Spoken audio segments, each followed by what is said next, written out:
जय गुरु जी। सारी संगत को मेरा प्रणाम। एक बात गुरु जी कहते थे कि ना अपने लिए नहीं दूसरों के लिए मांगा करो, यानी खुद के लिए नहीं किसी और के लिए मांगा करो। आज जो मुझे सत्संग सुनाना था ना, तो जो मेरे दिमाग में पहले से था, कल भी था, लेकिन कल भी सत्संग नहीं सुना पाया। तो जो गुरुजी ने मेरे दिमाग में उस समय सत्संग दिया, मैं उसी सत्संग की शुरुआत करने वाला था, लेकिन उसके पहले ही मुझे गुरुजी ने याद दिलाया अपना एक वचन कि अपने लिए नहीं दूसरों के लिए मांगा करो। और ये सत्संग आज का उसी के बारे में है। एक बार ना मैंने मेरी मम्मी कुछ प्रॉब्लम्स की वजह से ऐसे जूझ रही थी। अब वो जैसी भी चीज़ें थी, मतलब मानो कि कभी हाथ में प्रॉब्लम, कभी पैर में प्रॉब्लम, कभी कुछ। एक एज होने के बाद ऐसा हो भी जाता है, लेकिन फिर भी जब आपके सामने ऐसी प्रॉब्लम्स बार बार आ रही हो ना, तो हम लोग परेशान तो हो ही जाते हैं, क्योंकि बार बार एक ही चीज़ को देख रहे हैं तो दुख होता है, तकलीफ़ होती है। जो पेशेंट होता है, पेशेंट के साथ साथ उसके घर वाले भी पेशेंट से ज़्यादा परेशान होते हैं। तो ऐसा समझो कि एक लंबे टाइम तक एक चीज़ को देखते देखते कि वो परेशान हो रही है, तो लास्ट में जाकर ऐसे नॉर्मली क्या होता है, मैं आपको एक बात और बताना चाहता हूँ कि गुरु महाराज आपको सब कुछ दे सकते हैं, सब कुछ, लेकिन हमें, आप इस बात पे कोई क्वेश्चन रेज़ मत करना, क्योंकि हर बात अपनी अपनी जगह पर लागू है। जैसे कि मैंने एक बार पहले कहा भी था कि गुरुजी ने हमेशा ऐसा कभी नहीं कहा कि मांगो मत मानो, कहा, लेकिन किसी संगत को कहा जिसको आते हुए 4 साल 5 साल हो गए, मगर फिर भी वो आज मांग ही रही है, समझ नहीं रही है इस बात को। तब जाके गुरुजी ने उसको कहा कि मांगो नहीं मानो। लेकिन ऐसा नहीं है कि आपको मांगना नहीं है, आपको मांगना है। अगर मांगोगे नहीं तो मिलेगा भी नहीं। लेकिन जिस दिन वो जुड़ाव आपका गुरुजी के साथ हो जाता है, जिस दिन आपको चीज़ें समझ आने लग जाती है कि ये कोई नॉर्मल साधु महात्मा नहीं है, ये तो साक्षात वो परमात्मा खुद है, जिस समय ये बात आपको समझ आना शुरू हो जाती है, आप अपने आप मानने वाली स्थिति में आ जाते हो। तो मैंने ये बात क्यों बताई, क्योंकि मैं अभी आपको बताने वाला हूँ कि मैं गुरुजी से नॉर्मली मांगता नहीं, और मांगना भी नहीं चाहिए ये बात, लेकिन उस बात से अलग है। आप समझने की कोशिश करना बस, कि मैं गुरुजी से मांगता नहीं नॉर्मली, और मांगना भी नहीं चाहिए इसलिए क्योंकि परमात्मा की, वो परमात्मा है, उसकी जो रचना है वो उसको बहुत बेहतरीन तरीके से चला रहा है। मगर जैसे ही आप उससे कुछ मांगते हो ना, तो मांगने के साथ साथ उसको उस चीज़ों में परिवर्तन लाना पड़ता है। आप परिवर्तन समझ रहे हो कि मानो आपके सब कुछ कर्मों के अनुसार चल रहा है। अब अगर आपने एक मांग बीच में रख दी, तो वो जो कर्मों के अनुसार चीज़ें चल रही थी, उसके लिए उसमें परिवर्तन होना होगा, और उस परिवर्तन के अनुसार कितने ही परिवर्तन और होने होंगे। लेकिन हम लोग इसके बारे में सोचते नहीं, समझते भी नहीं, तो सोचते भी नहीं। लेकिन आप इतना मत सोचो इस बारे में, कोई बात नहीं। आप सिर्फ सिंपली इतना सोचो कि वो परमात्मा, वो गुरुजी जिसको हम याद करते हैं, वो हमारे लिए बेहतरीन से बेहतरीन पोजीशन में हमें ले जा रहा है। इस बात पे विश्वास रखो। मैं इसलिए बोलता हूँ क्योंकि ये एक ऐसी चीज़ है नहीं जिसको मैं आपको उठा के हाथ में दे दूँ और आपको पता चल जाए, ओह ये ब्लैक कलर है, ये ब्लू कलर है। कुछ दिखाने वाली चीज़ ऐसे नहीं है, समझने वाली चीज़ है, विश्वास करने वाली चीज़ है, महसूस करने वाली चीज़ है। और जिस दिन ये आपको हो गई ना, देखो आपको अगर पहले से है ये समझ, उस गुरु महाराज ने आपको अभी दे दी है, तो बहुत अच्छी बात। लेकिन मैं तो जानता नहीं कि किसको समझ है और किसको नहीं, तो मैं उस अनुसार बोल रहा हूँ कि जो आज भी समझने के लिए तैयार है लेकिन फिर भी समझ नहीं पा रहा है, तो शायद हो सकता है उसको ये मदद कर जाए कि आपको अपनी बातें गुरुजी के सामने रखना और मांग करना इसमें मनाही नहीं है, करना चाहिए। मगर इस बात को अगर आप जहन में रखोगे तो हो सकता है आपकी मांग बहुत लिमिटेड हो। तो मैं अपने वापस सत्संग पे आता हूँ कि मम्मी की इस तरह की प्रॉब्लम चल रही थी और मैंने कभी गुरुजी से ऐसे चला के मांगा नहीं, क्योंकि मुझे ऐसा लगता था कि जो कर्मों के अनुसार मम्मी को मिल रहा है या मुझे मिल रहा है, हम लोगों को वो भोगना चाहिए। जहाँ बर्दाश्त ना हो पाए उस जगह फिर गुरु महाराज के सामने अरदास होनी चाहिए। तो जब मुझे बर्दाश्त मैं नहीं कर पाया तो मैंने फिर गुरुजी के सामने अरदास की और कहा कि मैंने स्पष्ट कहा, और मैं आपसे भी कह रहा हूँ कि जब भी गुरु महाराज के सामने अरदास करो, ये बात करो, स्पष्ट किया करो, सीधी किया करो, घुमा फिरा के बोलने की कोई आवश्यकता नहीं है आपको। तो मैंने क्या किया, मैंने भी सीधा ही कहा कि गुरुजी आपसे मांगता तो नहीं, लेकिन जब इस चीज़ को अब मैं बर्दाश्त नहीं कर पा रहा, तब जाकर अब मुझे ये कहना पड़ रहा है कि आप मुझे कोई उपाय बताओ, क्योंकि मम्मी की ये तकलीफ़ रोज़ रोज़ देख के हम लोग भी घुटन में आ रहे हैं, तो उपाय बताओ। और ऐसा कहकर रात का ही, शाम का या रात का समय था, ऐसा कहकर मैं सो गया। अब इसमें एक और बात है कि पहले मैं आपको सत्संग पूरा सुना देता हूँ कि फिर गुरुजी ने क्या किया, कितनी इमीडिएट किया, मैं वो दिखाना चाह रहा हूँ कि कितनी इमीडिएट वो चीज़ें होती है। कभी कभी चीज़ें समझ में आ जाती है और कभी कभी गुरु महाराज को बोल के ही बताना पड़ता है, कभी कभी वो आपके समझ में दे देते हैं। लेकिन इस बार गुरु महाराज ने बोल के बताया। वो ऐसा किया कि गुरु महाराज ने रात को सपने में स्वप्न दर्शन दिए, जो कि उनके साक्षात दर्शन होते हैं, उनके अपने दर्शन होते हैं, और ये पक्की बात है। और गुरु महाराज ने अपने मुंह से भी कहा कि ये जो तुम सपने में मुझे देखते हो, ये अपने आप नहीं होता, ये मेरे दर्शन होते हैं, ये मेरी पूरी एनर्जी लगती है तो मैं आता हूँ और ये दर्शन होते हैं तुम्हें। तो ये जो दर्शन मुझे हुए और आप लोगों को भी कई संगत को हुए होंगे, तो ये जो दर्शन आपको होते हैं ये साक्षात गुरु महाराज के दर्शन हैं। इस पर कोई डाउट नहीं रखना, कोई डाउट नहीं। जिस तरह फिज़िकल रूप में सब पुरानी संगतें दर्शन किए हैं, शायद कहने के लिए बस स्टेटमेंट मुझे बोल के समझाना है, इसलिए बोल के बता रहा हूँ, मगर इसमें कोई अंतर नहीं। लेकिन उससे भी ऊंचे दर्शन है ये, क्योंकि आपने साक्षात एक फिज़िकल रूप में देखा उस समय, और आज जब सपने में देख रहे हो तो साक्षात आप उस परमात्मा को ही देख रहे हो। समझाने के लिए बोल रहा हूँ, उस समय भी वो परमात्मा थे, अब भी वो परमात्मा ही हैं। तो उन्होंने दर्शन दिए और उन्होंने मुझे वो उपाय भी बताया, लेकिन वो उपाय आपके जानने के लिए नहीं है, इसलिए नहीं बता रहा, मगर वो उपाय भी बताया।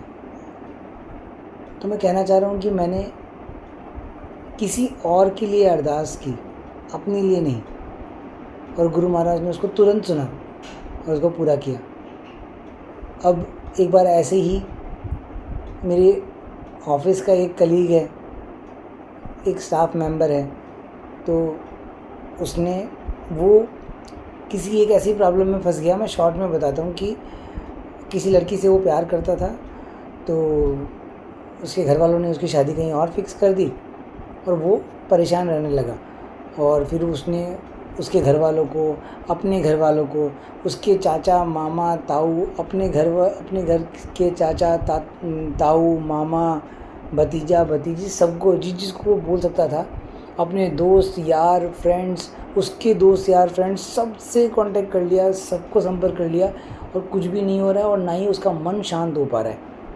और जिस दिन मन में खलबली होती है ना, तो आप देखना आपको रातों की नींद उड़ जाती है। अब सिर्फ वो लड़की एक फैक्टर नहीं रही, इसके बीच में बहुत कुछ हुआ, क्योंकि लड़की ने भी काइंड ऑफ धोखा दे दिया, ऐसा कुछ हो गया। तो जिस तरह की भी चीज़ें हुई वो, उसकी वजह से वो बहुत दुखी हो गया, परेशान हो गया। और इस बात को धीरे धीरे करते करते 3 महीने हो गए। 3 महीने हो गए और 3 महीने बाद अचानक से उसका एक दिन मेरे पास कॉल आता है। वो उस समय मतलब पुराना एक्स स्टाफ मेंबर है वो, अब वो नहीं है दुकान में, हमारे साथ नहीं है, तो रोज़ ऐसे मिलना जुलना नहीं होता उसे। मगर वो 3 महीने बाद अचानक से उसका फ़ोन आया और आने के साथ, फ़ोन करने के साथ साथ उसने मुझे एक बात कही कि उसे मुझसे मिलना है। तो मैंने बोला कि बता क्या बात है। तो उसने कहा कि नहीं, वो मिल के ही बात करना चाहता है, क्योंकि ये बात एक लड़की की थी तो उसको शर्म आ रही थी वो बात बताने में। तो उसको लगा कि उसे बोला नहीं जा रहा है, शायद सामने होंगे तो कंफर्टेबल हो जाएगा और बोल पाएगा, ऐसा शायद लगा उसको। तो इस तरह से करके उसने मुझे बोला, रिक्वेस्ट की। तो मैंने बोला कि ठीक है, मिल लेते हैं। तो मैंने उसको बता दिया और उसको अगले दिन सुबह के लिए मैंने टाइम दे दिया। लेकिन मुझे समझ आ गया था कि प्रॉब्लम क्या है, क्योंकि मुझे पहले से हिंट थी इस बात के बारे में कि ऐसा कुछ है, और फिर मुझे कहीं कहीं से पता भी चल गया था। तो मुझे समझ तो आ गया था, लेकिन डायरेक्टली मैंने उसको बोला नहीं। तो जैसे ये वाली बात ख़त्म हुई और बात चल ही रही थी उस समय, जिस समय वो मुझसे बात कर रहा था, तो जब वो मुझसे सॉल्यूशन की तरफ थोड़ा सा मूव कर रहा था, एग्जैक्टली नहीं लेकिन सॉल्यूशन की तरफ मूव कर रहा था और फ़ोन उसने रख दिया था शायद, तो मैंने बस ऐसे ही एकदम जनरल दिल से निकली हुई जो बात होती है, जो उस समय आती है, एकदम एग्जैक्टली वही मैंने बस ऐसे आकाश की तरफ देखा और गुरु महाराज को याद किया और उनसे कहा कि प्रभु, आपसे कुछ छुपा हुआ नहीं है और इसको उम्मीद है कि मैं कुछ कर सकता हूँ, लेकिन मैं तो जानता हूँ कि मैं कुछ नहीं कर सकता, जो कर सकते हो वो आप ही कर सकते हो। तो प्रभु, इसकी जो भी प्रॉब्लम है उसे इसको बाहर निकालना। ऐसी एक सिंपल अरदास, मतलब कुछ सेकंड्स में ही जो अरदास हो गई, लेकिन दिल से निकली हुई अरदास, वो मैंने बस गुरु महाराज को कह दी। तो वो अगले दिन सुबह मिलने की बात थी उससे, तो वो सुबह आया नहीं, मैंने भी कॉल किया नहीं। फिर अगला दिन हुआ, वो आया नहीं, कॉल भी आया नहीं, हो गया। उसके अगले दिन मतलब 3 दिन बाद, तीसरे दिन वो शाम को ऑफिस आया और आके बस वेट कर रहा था मुझसे मिलने का। तो मैं बाहर गया और बाहर जाके उससे बातचीत करने लगा। तो मैंने सोचा वो बोलेगा, लेकिन वो कुछ बोल नहीं रहा है, वो अपने हंसी मजाक में उधर लगा हुआ है सबके साथ। तो मैंने उसको फिर उधर बुलाया और मैंने आगे बोला कि पहले बातचीत की, फिर मैंने बोला कि तू बोल रहा था आने के लिए, फिर तू आया ही नहीं। उस लड़के का जवाब ये था कि उसने कहा कि भैया, जब से आपसे उस दिन बात की ना, उसके बाद से पता नहीं सब कुछ ठीक लगने लग गया। कैसे एक नॉर्मल बात जिसमें उसने ये भी नहीं बताया कि प्रॉब्लम क्या है, उसके अनुसार मुझे पता भी नहीं कि प्रॉब्लम क्या है, और मुझे भी हिंट है इस बात का कि प्रॉब्लम ये है, लेकिन श्योर नहीं इस बारे में। बस एक अरदास गुरु महाराज से किसी और के लिए दिल से, और वो मुझे आके कहता है कि पता नहीं जिस दिन से आपसे बात किया उसके बाद से मुझे सब कुछ अच्छा लग रहा है, सब कुछ ठीक लग रहा है। और 2-3 प्यार भरी एक गालियाँ भी दी उस लड़की को जो अलग बात है, मगर वो वैसी गालियाँ नहीं, यानी दिल खोल के कोई इंसान खुश होकर बोल देता ना कि तेल लेने जाए दुनिया, ऐसा इस तरह से कुछ उसने कहा कि, और कहा कि वो अब खुश है, अब जो जहाँ जाए, क्योंकि उसको दुनिया भी नज़र आ गई थी, बहुत कुछ नज़र आ गया था कि कोई किसी के साथ नहीं चलता दुख में। और शायद इसीलिए गुरु महाराज ने कहा कि दूसरे के लिए अरदास करनी चाहिए, क्योंकि जब वो कोई इंसान दुखी होता है तो उसके साथ कोई चलता नहीं। लेकिन आप अगर नहीं चल पा रहे या कुछ नहीं कर पा रहे, तो ये तो कर ही सकते हो, एक अरदास तो कर ही सकते हो गुरु महाराज के सामने। जब आप अरदास करते हो तो उसका तो भला होता ही होता है, कहीं ना कहीं मुझे लगता है शायद आपके भी कर्मों में एक अच्छा कर्म लिखा जाता है। बस इसी के लिए शुरुआत कर लो, एक समय के बाद तो फिर आपको इसी में आनंद आएगा। एक बार अरदास ना एक कबूतर के लिए भी की, एक ना ऑफिस से घर आ रहा था, तो सोसाइटी में एंटर करने के बाद में, जब मैं ऐसे सोसाइटी के अंदर आने के बाद अपने ब्लॉक के सामने से ऐसे टर्न ले रहा था, तो मैंने सामने देखा कि एक कबूतर है और वो ऐसे, मतलब उसका जो आगे का जो गर्दन से आगे का जो हिस्सा है वो नहीं है, ऐसे जैसे कटा हुआ है हिस्सा आगे का। तो मुझे तो देखते ही बहुत दुख हुआ, और वो एक ही जगह पे घूम रहा था। तो मुझे समझ आ गया कि इसकी आगे की गर्दन का आगे का हिस्सा जो मुंडी होती है वो पूरी है ही नहीं। तो अब इसको कुछ दिख नहीं रहा है, इसको समझ नहीं आ रहा किधर जाना है, इसलिए गोल गोल चक्कर लगा रहा है एक ही जगह पर। तो अब इस सिचुएशन को सुन के ही आपको समझ आ गया होगा कि एक दुख हो जाता है एक इंसान को, चाहे से, क्योंकि है तो वो जीव ही। तो मैं से अब इससे आगे बढ़ा नहीं गया, अंधेरा था। तो मुझे लगा कि अगर मैं ऐसे चले जाऊंगा, कोई ना कोई गाड़ी आएगी और उसको कुचल के चली जाएगी, और कुछ ऐसा ही हुआ होगा, इसीलिए शायद इसके आगे की गर्दन के आगे का हिस्सा है नहीं। तो जब ऐसे हुआ तो मुझे अब वहाँ से हिला नहीं जा रहा है। अब जाना भी है घर, 8:15 8:30 तो हो गए, घर भी जाना ही है, लेकिन करूँ क्या, इसको छोड़ के भी नहीं जा सकता। तो पहले मैंने सोचा कि इसको उठा के साइड में कहीं कर दूँ, लेकिन अब इतनी भी हिम्मत नहीं हो रही कि जैसे ही बगल में जाता हूँ तो वो अपने पैर पर ऐसे फड़फड़ाता है, तो एक अजीब सी मन के अंदर होती है, तो उसकी वजह से मैं उसको पकड़ भी नहीं पा रहा। 1-2 जन को और बोला जो सोसाइटी में इधर उधर घूम रहे थे, तो वो भी उसको नहीं पकड़ पा रहे थे ऐसे। और वो कबूतर इस तरह से कर रहा था कि ऐसा भी लग रहा है इसको दर्द हो रहा होगा, महसूस ऐसा हो रहा था, और एक ही जगह पे घूम रहा है। अब जब कुछ नहीं आपको समझ आता तो फिर अरदास। तो मैंने फिर एक बार बस अपने अंदर ही गुरु महाराज को याद किया और कहा कि गुरुजी, अगर सच में आपके नाम में ताकत है, देखो ये सब बेवकूफ़ी भरी बातें होती है लेकिन दिल से निकलती है, ये नाम में ताकत है, ये बात बोलना नहीं चाहिए था, मगर जो उस समय निकला वही बता रहा हूँ आपको। तो मैंने बोला, गुरुजी अगर आपके नाम में ताकत है तो आज इस कबूतर को यहाँ से उड़ा दो। और बस ऐसे बोल दिया, और मैंने फिर अंदर से बोला जय गुरुजी, क्योंकि मैंने बोला कि आपके नाम में ताकत है, तो और वो जय गुरुजी उस कबूतर के लिए था। मैंने बोला जय गुरुजी। अब बोल तो दिया लेकिन करना क्या है, समझ तो कुछ आ नहीं रहा। तो सामने से एक मुझे याद नहीं, लेकिन एक बंदा जा रहा था, शायद मैं उसको जानता नहीं, मुझे याद नहीं आ रहा क्योंकि काफ़ी पुरानी बात हो गई, लेकिन मैं उसको जानता नहीं था। तो मैंने उसको ऐसे ही, हाँ मैं उसको जानता नहीं था, कोई ड्राइवर था शायद वहाँ का। तो मैंने उसको कहा कि वो देखने लगा, तो मैंने उससे कहा कि ऐसे ऐसे ये कबूतर, इसके गर्दन के आगे का हिस्सा है नहीं, गर्दन से लेके यहाँ तक हिस्सा कटा हुआ है, और इसको कुछ दिख नहीं रहा, और एक ही जगह पे घूम रहा है अंधेरे में यहाँ पे, और कोई गाड़ी आएगी तो कुचल के चली जाएगी। तो आप इसको सिर्फ उठा के वो पार्किंग के पीछे वाले हिस्से में रख दो, ताकि दिन हो जाएगा, उसके बाद फिर जो होगा होगा, देखते हैं क्या होगा। मतलब समझ तो नहीं आ रहा था लेकिन देखा जाएगा मतलब क्या होगा, एक बार फ़िलहाल के लिए तो इसको पीछे की तरफ रख दो। तो उसने क्या किया, उसको कबूतर को ऐसे पकड़ा, उठाया और उठा के उधर लेके जा रहा था। इतने में कबूतर ने ऐसे पर अपने चलाने शुरू कर दिए। तो जैसे ही पर चलाया तो उसके हाथ से वो छूटा और उसने उसके पर पकड़ लिए, एक तरफ का पर पकड़ लिया, और उसने जैसे वो पकड़ा तो दूसरे तरफ का पर तो वो फड़फड़ाने लगा। और इतने में क्या हुआ, उसके वो हाथ से ऐसे ज़ोर से फड़फड़ाया, और ये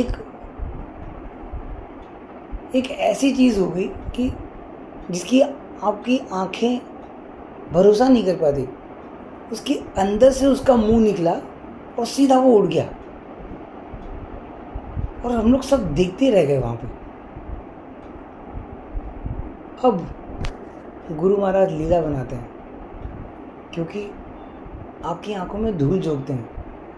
धूल झोंकना मतलब इसको गलत तरह से नहीं सुनना, पॉजिटिव तरह से सुनना, कि वो अपने आप को आपके सामने नहीं लाते, धोखे में रख देते हैं आपको, और आपको ऐसा लगता है ओ ऐसे हुआ होगा। ऊपर से एक उड़ता हुआ एक बालों का गुच्छा गिरा और उससे हम लोगों ने ये फिर पता लगाया कि बालों से उसकी जो गर्दन थी वो उसके अंदर फंस गई थी और उसकी वजह से ना तो वो पैर काम कर रहे थे ना उसका मुंह बाहर निकल रहा था और देखने में ऐसा लग रहा था कि इसका मुंह कटा हुआ है। लेकिन मैं आपको एक बात की तरफ ध्यान ले जाना चाह रहा हूँ, मुझे नहीं पता था कि उसका मुंह अंदर है। मैंने तो बस गुरुजी से एक अरदास की। अब कौन जाने कि उसका मुंह सच में कटा हुआ था या गुरु महाराज ने मेरी अरदास सुनकर बस मुझे एक दिखा दिया कि मैंने मुंडी नहीं लगाई है, इसके नीचे ये फंसा हुआ था। मगर सच तो ये है कि जो मेरी आंखों ने देखा और जो नहीं पॉसिबल था उसको उस महाराज ने पॉसिबल कर दिया।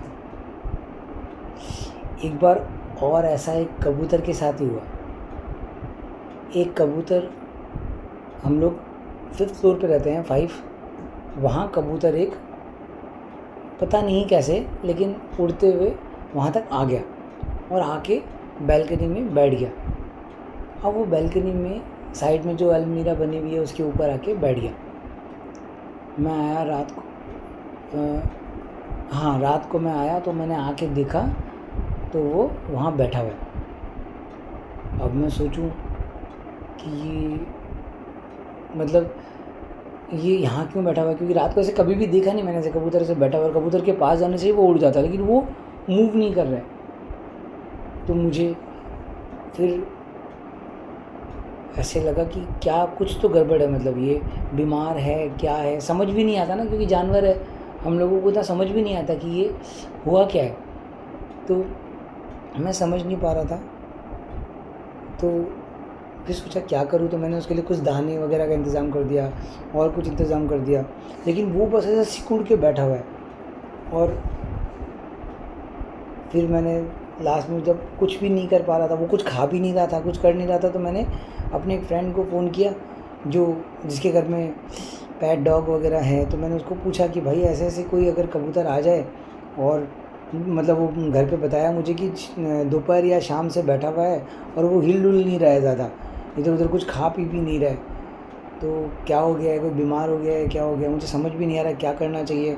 कोई नंबर कोई कॉन्टैक्ट नंबर हो किसी एजेंसी का जो इसको केयर कर सके। तो उसने बोला कि ऐसा तो कुछ है नहीं। तो मेरे पास कुछ ऑप्शन नहीं बच गया। तो मैंने क्या किया कि एक टोकरी होती है ना जिसमें से दिखता रहता है बाहर, वो एक ली, क्योंकि ठंड का समय था और वो ऐसे काँप भी रहा था थोड़ा सा। तो मैंने उसके लिए खाना रख दिया अंदर, दाने वगैरह जो रोटी रख दी, और उससे उसको ऐसे ढक दिया टोकरी से, और टोकरी के ऊपर लगा दिया एक कपड़ा, ताकि खुला नहीं रहे। खुला रहने से उसको ठंड लगेगी और एकदम खुला उसको छोड़ नहीं सकता था, क्योंकि ऐसे डर लग रहा था कि थोड़ा डर भी लग रहा था और थोड़ा सा ये भी लग रहा था कि उसको ठंड भी ना लगे। तो उसके कपड़े से भी ढक दिया और नीचे भी कपड़ा लगा दिया, जिससे ज़मीन की जो ठंड है वो भी उसकी तरफ ना जाए। जो कर सकते थे अपन वो किया। अगले दिन सुबह उठा तो देखा तो वो वही पोजीशन, वो तो वहीं बैठा है, ना कुछ खाया ना कुछ, और वैसे ही चुप कर बैठा। लेकिन अब ठंड नहीं लग रही है तो हम लोगों ने वो हटा दिया और कोशिश की उसको उड़ाने की, लेकिन वैसे मूव भी नहीं कर रहा था। मैं दोपहर को आया तो अच्छा नहीं, सुबह जब मैं जा रहा था ऑफिस तो मुझे याद आया, हाँ, कि जब सुबह मैं जा रहा था ना ऑफिस, तो मैं बस गुरुजी को ये बोल के गया कि गुरुजी आपने पहले भी बहुत बार ऐसा किया है, लेकिन मैं फिर आपसे कहता हूँ कि आपने मुझे बताया है कि आपके नाम में ताकत है। मैं फिर से एक बार आपका नाम लेता हूँ इस कबूतर के लिए, इस पर दया करो। मुझे नहीं पता कि क्या प्रॉब्लम है, लेकिन जो भी प्रॉब्लम है आप दया करो, बस दया करो। तो ये बोल के मैं चला गया। मैं जब दोपहर में आया वापस तो मैंने देखा तो वो कबूतर वहीं था और उसी पोजीशन में। अब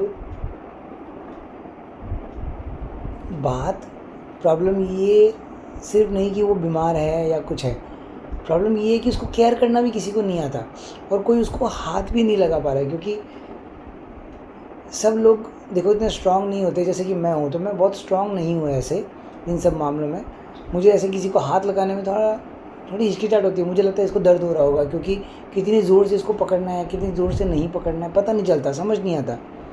तो और मेरी फैमिली भी सब लोग वैसे ही हैं, जॉइंट फैमिली है मगर फिर भी सब लोग वैसे ही हैं, इतने ज़्यादा नहीं कर पाते। कुछ कुछ थोड़ा बहुत कर पाते, तो कुछ लोगों को मैं करने भी नहीं दे रहा, क्योंकि मुझे ऐसा लग रहा है कि उसको दर्द हो रहा होगा, तो इस वजह से कुछ भी नहीं कर पा रहे थे। अब क्या हुआ, मेरे जो भैया हैं उनके जो साला साली हैं वो दोनों उस समय आए हुए थे वहाँ पे, दोपहर में आए थे वो लोग, तो उनसे मुलाकात हुई। देखो मैं आपको दिखाना चाह रहा हूँ कि क्या गुरु महाराज कैसे उस करनी को करते हैं। वो आए एक 2 से 3 घंटे की जर्नी को पूरा करके, और मैंने सुबह अरदास की है गुरु जी से, और वो दोपहर में वो लोग आए हैं यहाँ पे। अब कैसे कोई आता है, कैसे क्या होता है, वो दिखाने की कोशिश कर रहा हूँ आपको। वो आए तो वो दोनों इस मामले में पूरे स्ट्रॉन्ग। उन्होंने तो कबूतर को ऐसे बढ़िया से प्यार करना शुरू कर दिया और उसको खिलाने की कोशिश शुरू कर दी, हाथ से खिला रहे हैं, कर रहे हैं। मैंने बोला ये तो कर रहे हैं, लेकिन फिर उनकी वाइफ ने ऐसे कहा कि ये है तो बीमार।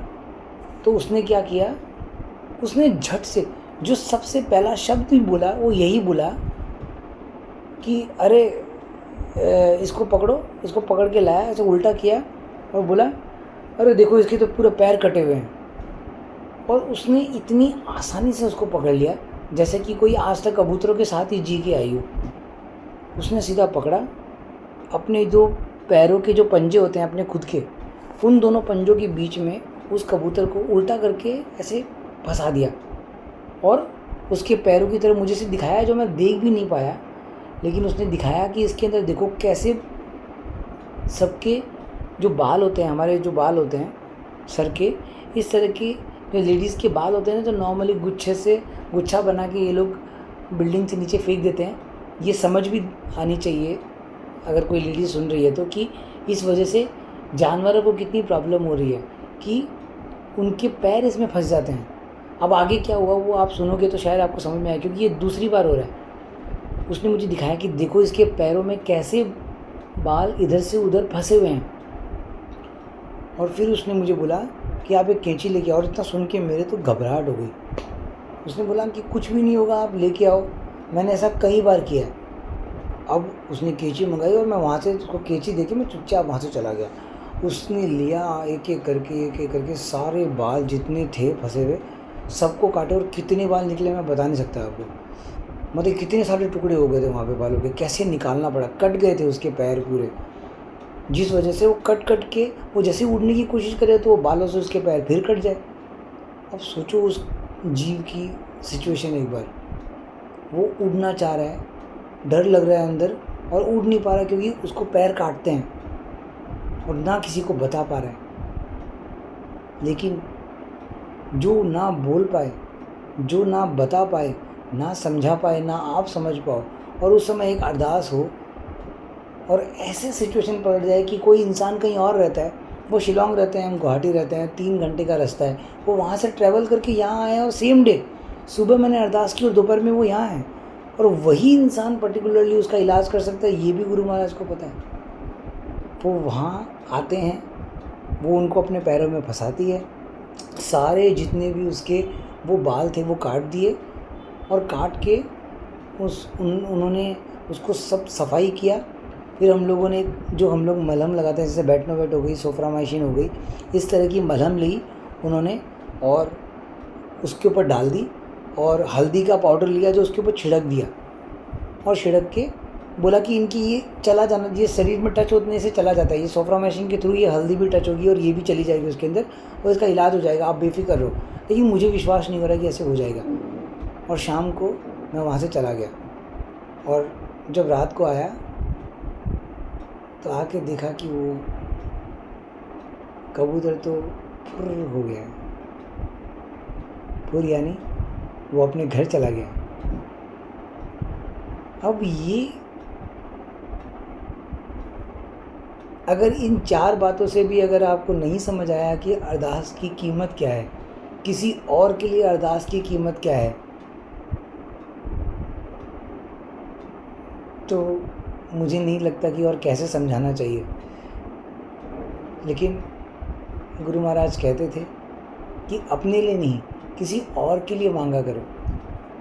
तो मैंने आपको जो गुरु महाराज ने समझाया वैसे 4 सत्संग सुनाए अलग अलग, जैसा गुरु महाराज के आदेश, जैसा उनका आदेश हुआ वैसे ही मेरी समझ आई, वैसे ही मुझे समझ आया और वैसे ही मैंने आपको बताया। वैसे ही ये शरीर बोल पड़ता है, क्योंकि वो समझाते हैं तो बोलता है। तो संगत जी, मेरे ख्याल से आपको समझ आ गई है कि अरदास सबके लिए काम करती है। कभी आपको पता चलता है और कभी नहीं चलता, लेकिन आपका काम बस इतना ही है कि आप अरदास करो, दूसरे के लिए करो। अगर आपको कोई मुसीबत में दिखे, आप उनकी मदद कर पा रहे हो तो करो, अगर मदद नहीं कर पा रहे हो तो अरदास करो कि प्रभु इनको शांति मिले, इनके दुखों से इनको शांति मिले। संगत जी, आज्ञा दें, आज के लिए बस इतना ही। जय गुरु जी। शुक्राना शुक्राना शुक्राना।